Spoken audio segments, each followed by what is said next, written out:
My name is Rohan Verma, and you're watching me at Awesome TV. Movie आई है शाम बहादुर, उसमें जो आपने कैरेक्टर प्ले किया है उसके बारे में आप क्या कुछ कहना चाहोगे? सैम बहादुर अभी रिलीज हुई है 1 दिसंबर को, और मैं उसमें मोहम्मद अतीकुर रहमान जी का कैरेक्टर प्ले कर रहा हूँ। आपकी फैमिली का क्या रिस्पॉन्स था? क्या उन्होंने शाम बहादुर देखी है?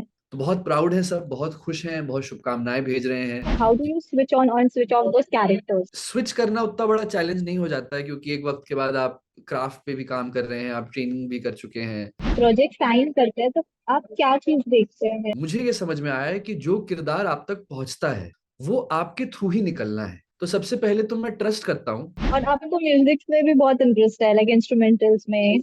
ये पूरा यूनिवर्स एक नाद है ना, सब कुछ एक साउंड है। क्वांटम फिजिक्स भी कहती है कि एक साउंड है जो अलग अलग फॉर्म्स में आ रहा है। तो इस फिलॉसफी को फिजिकल लेवल पे प्रैक्टिस करने का आई थिंक एक तरीका है म्यूजिक।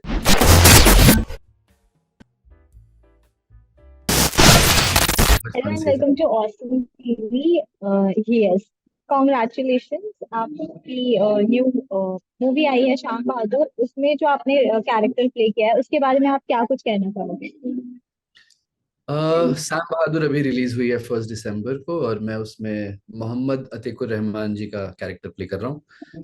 बहुत बड़ा एक्सपीरियंस था मेरे लिए। मेघना Gulzar ji is a director that I have always looked up to.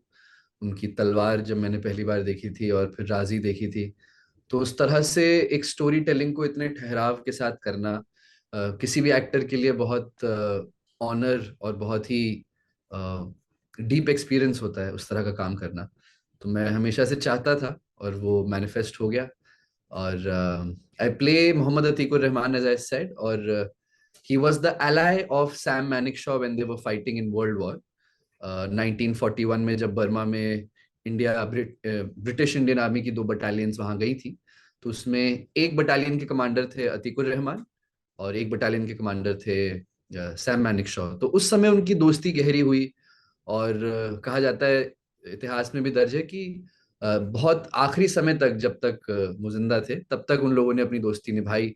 हालांकि मोहम्मद अतीकुर रहमान वेस्ट पाकिस्तान के गवर्नर जनरल बन गए थे, उन्होंने पाकिस्तान चुना था पार्टीशन के बाद, लेकिन फिर भी वो जो दोस्ती थी वो उनमें कायम रही। तो उस दोस्ती का एक अंश ढूंढना सैम मैनिकशॉ की लाइफ में, वो विक्की कौशल के साथ क्रिएट करना, ये बहुत ही मजेदार एक्सपीरियंस था।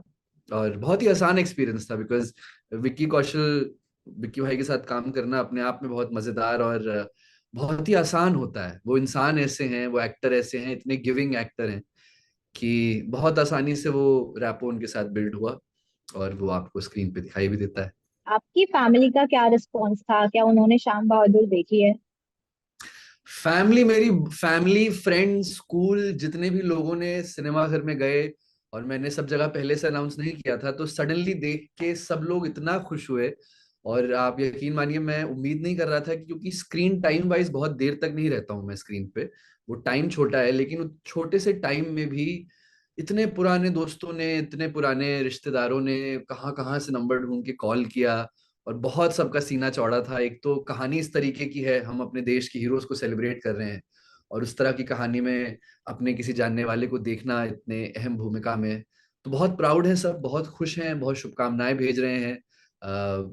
लोग और देखना चाह रहे हैं स्क्रीन पे। स्पेशली मेरे वो दोस्त जो आर्मी में गए हैं कॉलेज, स्कूल कॉलेज के बाद, या यंग फ्रेंड्स मेरे जो आर्मी के लिए अप्लाई करना चाहते हैं, उनके लिए बहुत बड़ी बात है सैम मैनेकशॉ की कहानी में आपका जिक्र होना, और आपका दिखाई देना उस पर्दे पे।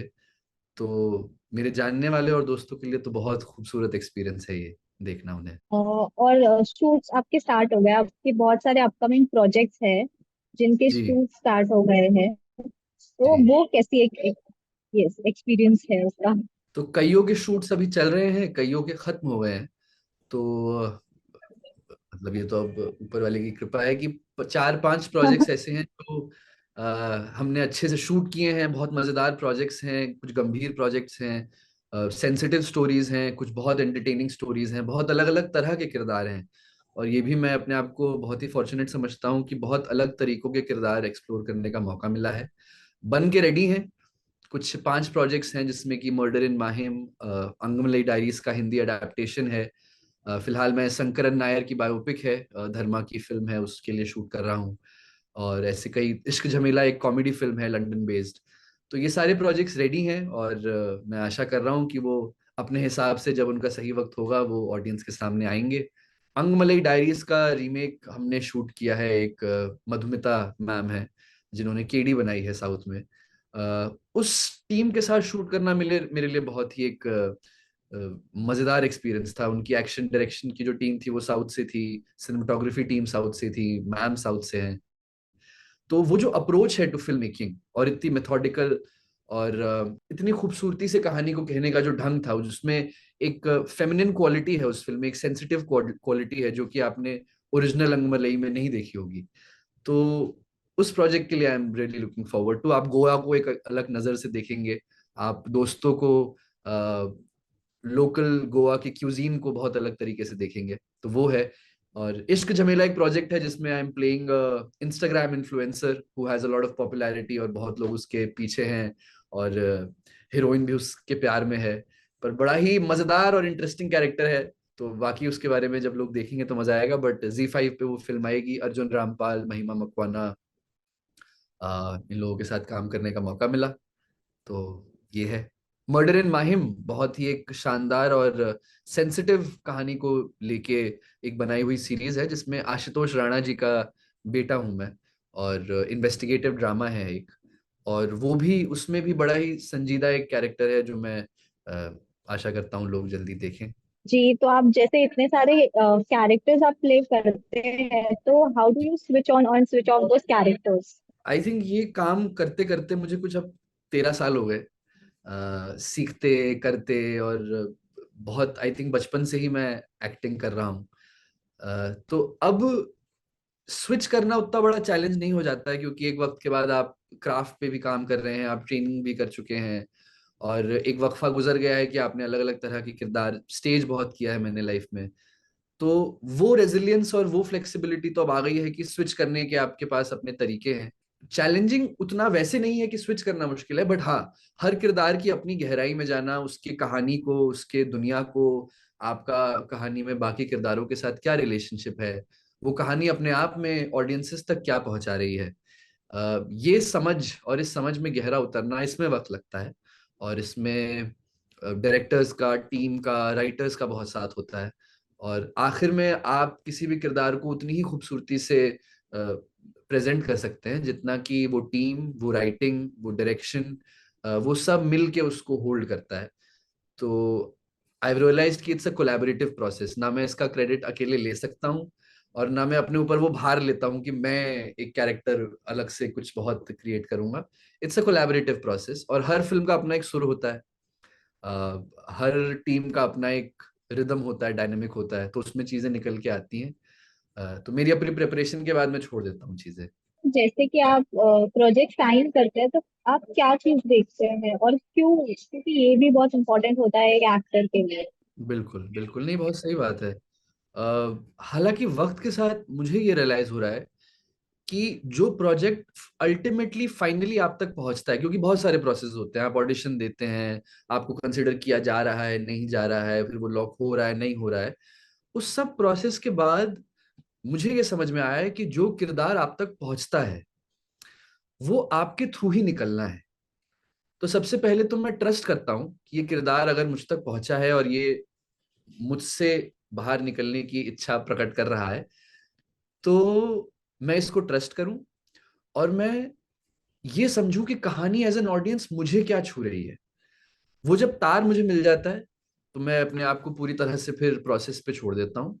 और यही सबसे जादुई बात है इस काम की, कि आपको पता नहीं होता है क्या निकलेगा, क्या अच्छा होगा, क्या कैसा समझ में आएगा। बट उस प्रोसेस का जादू ऐसा है कि आप उसमें जैसे जैसे जाते हैं आपको चीजें दिखने लगती हैं, समझ आने लगती हैं। तो यही प्रोसेस है, मैं ट्रस्ट करता हूँ। और आप क्या कुछ बताना चाहोगे आपकी फैमिली के बारे में, जब आप इतने बड़े मकाम तक पहुंच गए हो? मकाम तो अभी मेरे ख्याल से बहुत ही आगाज है मकाम का। इच्छाएं, सपने, और जिस तरह की कॉलिंग है मेरे अंदर, वो तो बहुत ऊंची उड़ान है, उसकी शुरुआत बिल्कुल है। और परिवार के बारे में मैं कहाँ से शुरू करूं और कहाँ खत्म करूंगा, बड़ा मुश्किल हो जाएगा, लेकिन मैं कोशिश करता हूँ। मेरे दोनों पेरेंट्स एक्चुअली बाय हार्ट अपनी बीइंग से आर्टिस्ट हैं, पर उन्हें कभी मौका नहीं मिला कि वो इसको अपना प्रोफेशन बना पाए। मेरी मदर अपने समय में डांसर, ऑल इंडिया रेडियो में आरजे और ड्रामेटिक्स में रही।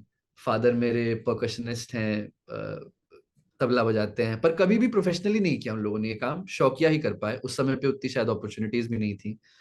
पर समहाउ मेरे घर में आर्ट को लेके जो एनवायरनमेंट था, जिस तरह से हमारे घर में बातें होती थी, माहौल होता था आर्ट का, तो वो मेरे जहन में हमेशा रहा। और मुझे लगता है मेरी शुरुआती ट्रेनिंग या जो रुझान बना आर्ट को परस्यू करने का, वो उसी दौर में सबकॉन्शियसली अपने आप हो गया होगा। कॉन्शियसली हमने कभी ऐसे ट्रेनिंग नहीं की उस समय पे।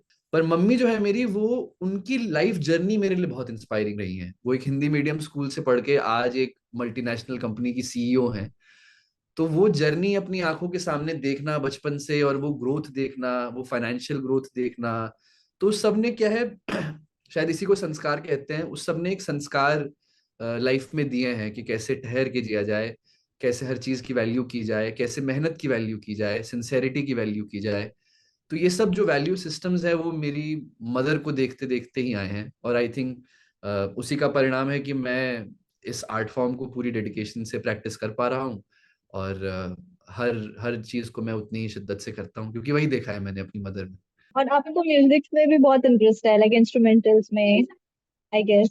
मुझे ये लगता है कि म्यूजिक सबसे अटमोस्ट स्पिरिचुअल भाषा है अपने अंदर की चीजों को लोगों तक पहुंचाने के लिए। तो मेरे लिए म्यूजिक, मैं बहुत प्रोफेशनल म्यूजिशियन नहीं हूँ, मैं कोई बहुत अच्छा भी नहीं बजाता हूँ, लेकिन मेरे लिए एक तरीका है अपने अंदर जाने का। बांसुरी की साउंड, मैं हैंड पैन भी बजाता हूँ, कई तरह के इंस्ट्रूमेंट बजाता हूँ, पर वो सारे मेरे लिए एक दरवाजा खोलते हैं अपने अंदर जाने का, अपने साथ रहने का। और ये पूरा यूनिवर्स एक नाद है ना, सब कुछ एक साउंड है। क्वांटम फिजिक्स भी कहती है कि एक साउंड है जो अलग अलग फॉर्म्स में आ रहा है।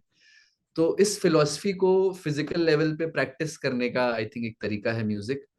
और उस हिसाब से मैं एक स्टूडेंट हूँ म्यूजिक का। जी, and you are absolutely shining on OTT platform. So how do you see this phase of your life, and what do you do to be so versatile?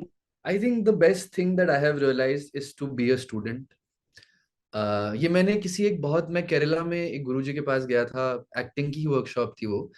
लेकिन उसमें जब लोग अपने आप को इंट्रोड्यूस कर रहे थे तो वहां डांसर्स आए हुए थे। तो एक भरतनाट्यम डांसर बहुत एक्सपोनेंट है वो, मतलब उनको पूरा देश सराहता है, पूरा देश उनके बारे में जानता है, वर्ल्ड भर में वो परफॉर्मेंसेस करती हैं। पर जब वो उठी तो उन्होंने अपने आप को इंट्रोड्यूस किया that I am a student of Bharatanatyam. और वो बात एकदम शुरुआती दौर में मेरे जहन में बस गई है कि आप किसी भी आर्ट फॉर्म के और लाइफ के, आप सिर्फ स्टूडेंट हो सकते हैं। और अगर आप इस सरेंडर और इस हम्बल एटीट्यूड में आ जाएं कि आप स्टूडेंट हैं, तो फिर सारे रास्ते खुले हैं। फिर आप सीखते रहिए और गहरे उतरते रहिए। कोई अंत नहीं है इस जर्नी का। ये समझने का, versatility is only a result of exploring different parts of your self. सारे बीज हैं हमारे अंदर, हर तरह का इंसान जो हम अपने बाहर देखते हैं वो सब हमारे अंदर हैं। और इस आर्ट फॉर्म की खूबसूरती ये है कि आप वो जो बाहर है उसको आप अपने अंदर देखते हैं। और ये बड़ी जर्नी है। एक्टिंग इसका रिजल्ट है, कोई भी कैरेक्टर इसका रिजल्ट है कि आप उसको दिखाते हैं। पर मेरे ख्याल से मैं इस बड़ी जर्नी पे हूँ कि मैं अपने अंदर कितनी खोज कर सकता हूँ। Okay, so how do you see your journey as an actor? आप यहाँ तक कितनी मेहनत करके पहुंचे हैं, आप बड़े जी बड़े एक्टर्स के साथ आप काम कर रहे हैं, तो कैसी जी। फीलिंग है? दो फीलिंग है। एक तो ये कि ये देख के अगर किसी को ये बात का एकदम पक्का विश्वास हो जाए कि कुछ भी मुमकिन है, कि सपने बड़े नहीं होते, कि सपने आप देखते हैं पर हो सकता है आपके आसपास का एनवायरनमेंट आपको कहे कि यार ये पॉसिबल नहीं है, ये किसी और के लिए होता है। तो एक तो ये मेरी सबसे बड़ी रियलाइजेशन है इस वक्त कि अगर मेरी जर्नी से मैं ये बात पहुंचा पाऊं कि अगर आप ऑनेस्ट हैं, अगर आप अपनी कॉलिंग को फॉलो कर रहे हैं, तो मुश्किलें, हर्डल्स, ये सब कुछ एक गेम का हिस्सा है। आपका काम है अपनी कॉलिंग को फॉलो करना। और क्योंकि अब सक्सेस आती हुई दिख रही है, तो ये बात थोड़ा सा कहने में ठीक लगता है, वरना अगर चीजें ना हो रही हो तो फिर फिलॉसफी लगती है। और बाकी ये है कि अब मुझे एक नए तरीके से एक और एनकरेजमेंट और एक पाथ और अपने जर्नी पे कॉन्फिडेंस, ये सब बढ़ रहा है। क्योंकि बॉम्बे में आके एक्टर बनना जब आप शुरू करते हैं तो बहुत डरावना होता है ये। आपको पता नहीं होता जी, कहाँ से और क्या रास्ता खुलेगा, नहीं आपने खुलेगा। किया स्ट्रगलिंग तो आपने भी फेस की होगी। स्ट्रगलिंग नहीं कहूंगा मैं उसे प्रोसेस ही समझता हूँ, क्योंकि उसने जो मुझे दिया है उसी वजह से अब मैं वो कर पा रहा हूँ जो मैं कर पा रहा हूँ। क्योंकि डेली बेसिस पे जी रिजेक्शन हैंडल करके अपने अंदर रेजिलियंस बिल्ड करना और एक डिसिप्लिन बिल्ड करना कि आप अपनी आर्ट फॉर्म से जुड़े रहें, ये सब बहुत जरूरी पार्ट है एक एक्टर बनने का। और ये आपको थोड़ा अनकंफर्ट ही दे सकता है, तो मैं उसे स्ट्रगल नहीं कहूंगा। लेकिन हाँ, ये जरूर कहूंगा कि वो क्योंकि अब रंग लाता हुआ दिखाई दे रहा है, तो मुझे अपने आगे आने वाले जो चीजें हैं और जो मैं चाहता हूँ एज एन आर्टिस्ट मैं दे पाऊँ, एज एन एक्टर दे पाऊँ मैं ऑडियंसेस को, उस पे मेरा विश्वास और पक्का हो गया है। तो बस अब मैं यूनिवर्स के हवाले हूँ, वो जिस तरह मुझे जिस तरफ ले जाएगा उस तरफ मैं रेडी हूँ चलने के लिए। जी। तो ऑफ सेट आपकी ऑफ ऑफ स्क्रीन आपकी कैसी बॉन्डिंग है आपके को स्टार्स के साथ? एक को स्टार तो मेरे टिक्का खान ही है, जो कि हमारे साथ में सीन नहीं है, बट इस फिल्म में टिक्का खान उपेन चौहान प्ले कर रहे हैं। और उन्होंने बॉडी ट्रांसफॉर्मेशन बहुत ही तगड़ा किया है इस फिल्म के लिए, अगर आप देखें तो बहुत मजेदार है वो भी। तो एक तो मेरे को स्टार वो है, हमारी जर्नी शुरू से साथ में रही है, हम भाई ही हैं एक तरीके से अलग अलग मदर्स से। और तो वो बॉन्ड है। और अदरवाइज को स्टार्स के साथ थोड़ी सी मुझे हिचक होती है शुरू में बॉन्ड करने में, क्योंकि मुझे लगता है हम काम करने आए हैं, किसी के टाइम स्पेस में इंट्रूड ना किया जाए, तो उस हिसाब से मैं थोड़ा हिचक के बहुत जल्दी जाके बात करने में थोड़ा हिचकता हूँ। पर आई थिंक जब आप लंबे स्केड्यूल पे होते हैं और चीजें ऑर्गेनिक होती हैं तो अपने आप बॉन्डिंग हो जाती है। विकी सर के साथ भी ऐसे कोई बैठ के ना उन्होंने ना मैंने कोई कॉन्शियसली बॉन्डिंग करने की कोशिश नहीं की, पर हम सडनली जब सीन पे काम कर रहे थे, हम सब सडनली अपनी जर्नीज की बात करने लगे, मैं उनसे कुछ सवाल पूछने लगा, उन्होंने अपना पूरी जर्नी मुझसे शेयर की, और मुझे इस बात का एहसास दिलाया कि सपनों पे बिलीफ रखना कितना जरूरी है। तो वो होते होते अपने आप ही ऑर्गेनिकली बड़ी गहरी सी हो गई बॉन्डिंग। हालांकि उसके बाद मैं ऐसे कभी उन्हें अलग से मैसेज नहीं करता हूँ, बिकॉज मैं उनको डिस्टर्ब नहीं करना चाहता। पर ये जानता हूं मैं कि वो जितनी बॉन्डिंग हुई है, हम कभी भी मिलें उसके बाद या जब भी मिलते हैं, एक जेन्युइन फ्रेंडशिप का एहसास रहता है। तो मेरी बॉन्डिंग आई थिंक यही तरीका है कि अगर जेन्युइन फ्रेंडशिप आपकी किसी से क्रिएट हो जाए तो वो रहती है। वरना हम लोग एक्टर्स हैं और हम एक स्टोरी को सर्व कर रहे हैं, और वो हम लोग पूरे अपने दिल से करते हैं। ये है। And what all are things that you are looking forward? I am looking forward to life actually. अब मेरा आई थिंक, क्योंकि काम अब धीरे धीरे अपने हिसाब से अपनी जगह ढूंढ रहा है, तो मेरे अंदर कुछ थोड़ा सा हील हो रहा है कि सब वो जो भाग थी, एक दौड़ थी कि यार कहीं अपने आप को स्टैब्लिश करना है एज एन एक्टर, उस वो दौड़ कहीं अब थोड़ी सी ठहर रही है। और अब मेरा रुझान इस तरफ है कि लाइफ मुझे जो देगी, जो मैं लोगों के साथ महसूस करूंगा, जो मैं अपने रिश्तों में, अपने दोस्तों में, दुनिया में जो मुझे अफेक्ट होगा, मैं समहाउ उसको अपने किरदार में रिफ्लेक्ट कर सकूं। उस तरह की कहानियां मुझ तक पहुंचे जहां पे मैं एज एन आर्टिस्ट कुछ दे सकूं उन लोगों को। अब मैं मांगना नहीं चाहता बहुत सारा कि फेम भी मिल जाए, लोग मुझे प्यार भी करें और मुझे मैं मांगता ही रहूं कि मुझे दे दो। वो नहीं चाहता मैं। अब मैं चाहता हूं कि मैं कुछ दे पाऊं लोगों को as an artist. Okay, thanks a lot for joining with us.